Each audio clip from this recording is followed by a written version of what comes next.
Hello friends, Cowboy Jobu here with the Jobu Report. As always, thank you for watching, subscribing, and commenting on the Jobu Report. And if you haven't yet, click on the picture of me and Sean Lee. Boy, I gotta tell you, it seems like a lot of people are getting bent out of shape about the loss to the Giants yesterday. Well, I'm surprised that we found allies for Dak Prescott in the strangest place. Let's go to the PTI report and listen to what they have to middle say. school offense, and your head coach is a defensive guy, and there's no answers there. They're terrible. They are terrible. So I just thought he'd last anything the you season. want to do. Thought he'd last the season. We move now to the Dallas Cowboys finally losing. Cowboys. Dallas had won 11 games in a row after losing to the Giants on opening day, and guess who they lost to last night? The Cowboys are now 11-2. They've had two bad offensive games in a row. They scored 17 against Minnesota and won. And they scored 7 against the Giants, and they lost. Wilbon, are you backing off the Cowboys just a little bit? Where was that Minnesota game played? The Minnesota game was played, I thought, in Minnesota. In Minneapolis. Yeah. Where was that G-Men game played? That was played in the Meadowlands or whatever they call it. That's right. Yeah. So they went on the road. Yeah. They split with two teams that have playoff aspirations. One of those teams probably going to be in the playoffs now that they won that game, the Giants.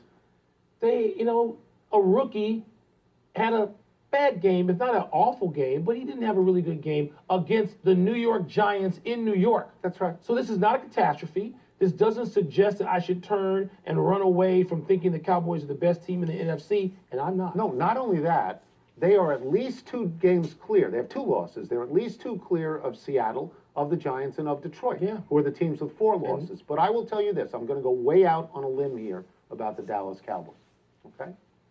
They play Tampa Bay next week in Dallas. Tampa Bay is a pretty good team at this point. They've won 5 in a row, and I believe they're 5-1 on the road.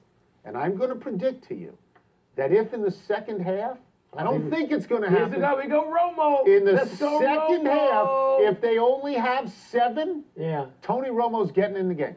He's getting in the game. You know what? I wouldn't doubt you because you, like the owner of that franchise, you see stars when you wake up and you want stars. Do you like Romo? On the bench. Do you like Romo? I love him. Okay. I'm not replacing a guy. I'm not benching a guy who's 11-2. Okay, he's got... Who else 11-2 in the league? He had 2 interceptions in the first 12 games. He had 2 the other day. Because we talk about this a lot, Mike. Who else is 11-2 in the NFL? Nobody at the moment. Tom Brady? Nobody. No, he could be. Aaron Rodgers? No.